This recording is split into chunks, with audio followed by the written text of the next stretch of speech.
And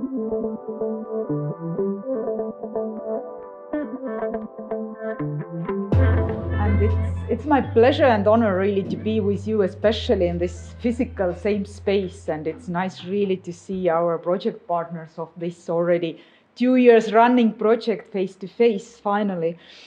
And yes, it's my pleasure to share with you this practical checklist for planning a successful e-participation case.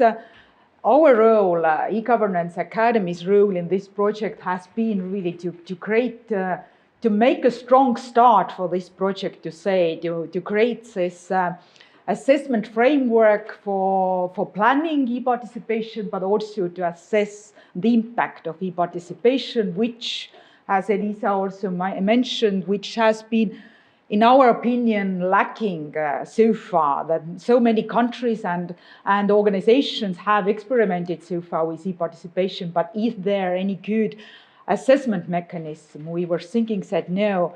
And our organization is also responsible for implementing this pilot in Tallinn city, as was mentioned by Benz. And also we, of course, will be heavily and strongly involved in assessing the result of our pilot. And my presentation will be focusing, as said, on this assessment framework. I try to be as brief and short. I know the time limits, but I also try to be as practical as possible.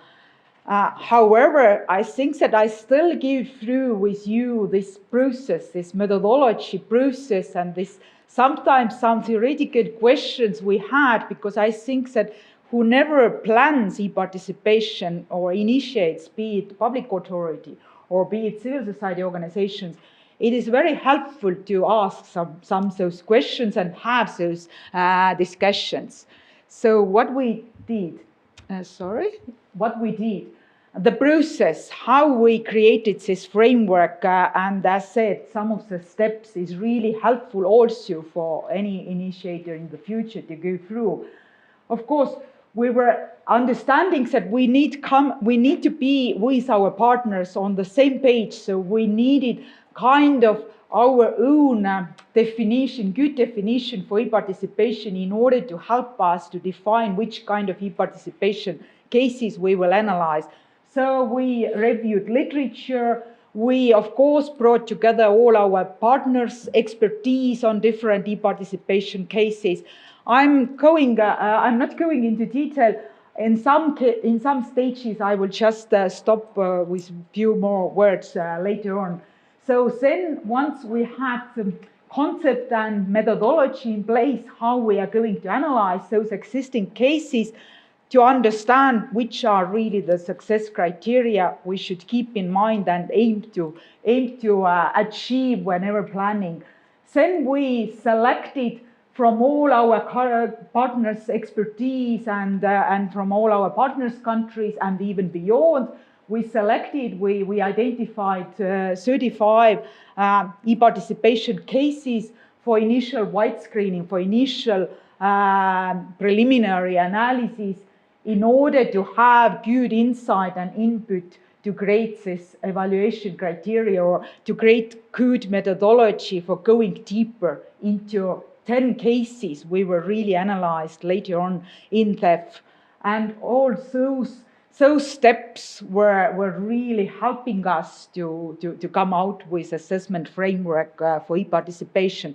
Just now a few more words about each stage.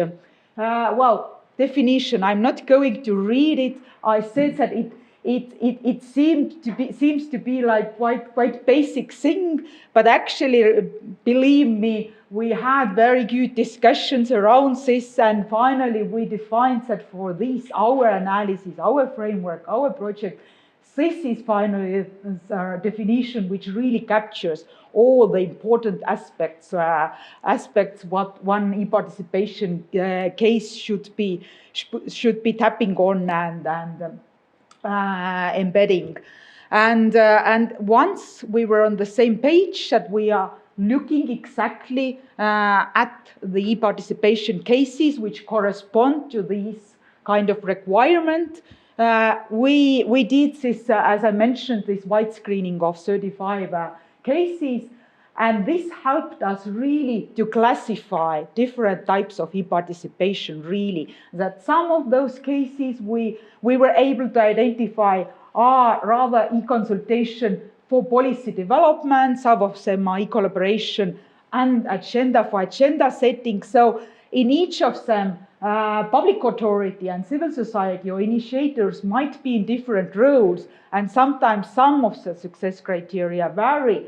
But generally, we did not want to lose any important success criteria, and this kind of exercise helped us to be sure. For instance, the pilot we are now implementing is rather the category collaboration policy development. So this matrix was helpful, and for instance, participatory budgeting is empowerment decision making. This kind of classification. And once this classification was there, and after white screening, so 35 cases, we were able already to identify the most important and impactful and probably clear to explain and analyze further cases. So 10 cases, of course, we set internal rules within our projects that each country, each participating partner should have 2 cases to analyze, and preliminarily already we defined, based on this initial white screening, which might be considered tentatively as successful and which more unsuccessful, because we really wanted to make sure that very visibly success criteria are popping up when doing this. So I'm not going into detail, but you see, and of course one requirement, one aim was that they cover all different types of participation. So many things to discuss we had, as you can assume. Just an example of this Estonian successful e-participation, one of them was citizen initiative on banning farming in Estonia. It was as e-petition, as empowerment and agenda setting initiated by one civil society organization. And why we were considering, and after deep analysis, we were absolutely sure in our argumentation that yes, this case is successful and meets so many success criteria, because this started as civic initiative, e-petition was successful, collected signatures, required number of signatures was submitted to Parliament, very good parliamentary discussions were held, and this is adopted as new regulation in Estonia.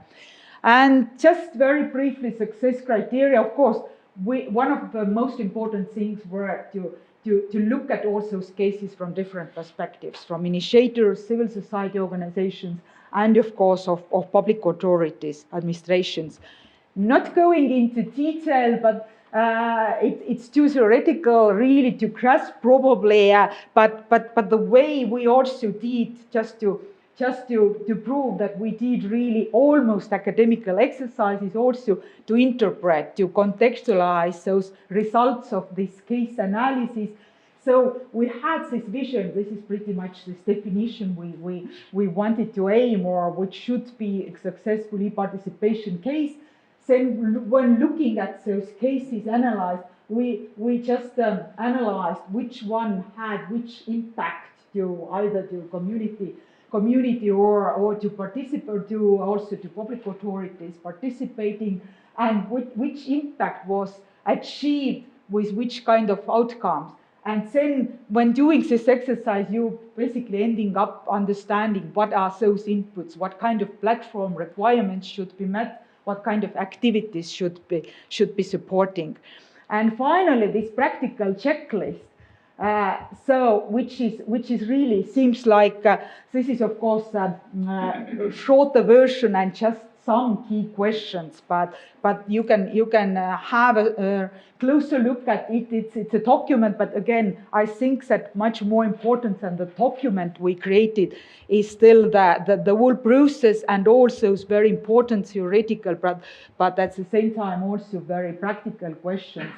So the checklist really gives you kind of control questions, which should be what you rather should answer to be able that really this case you are planning to do is really respecting and corresponding to the general vision or wider aim or ultimate goal to really to open up policy making. And of course, you have to consider context and current laws and so on.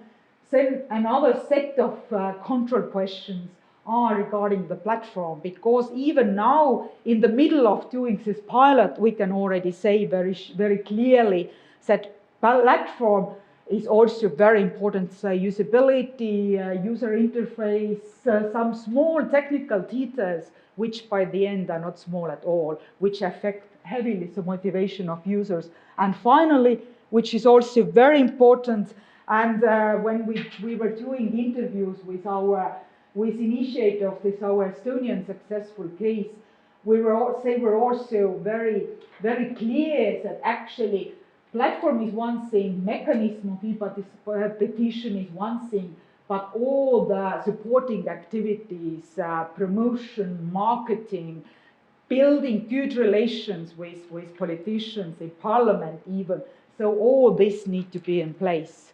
So yeah, it was just running you through very quickly of this process and the end result, but yeah, it's I think it's always this, any kind of e-participation is just very dynamic and never-ending process anyway. Whenever you are ending, you start new cycle, and then only you are successful. So thank you very much for your attention, and let's make e-participation impactful.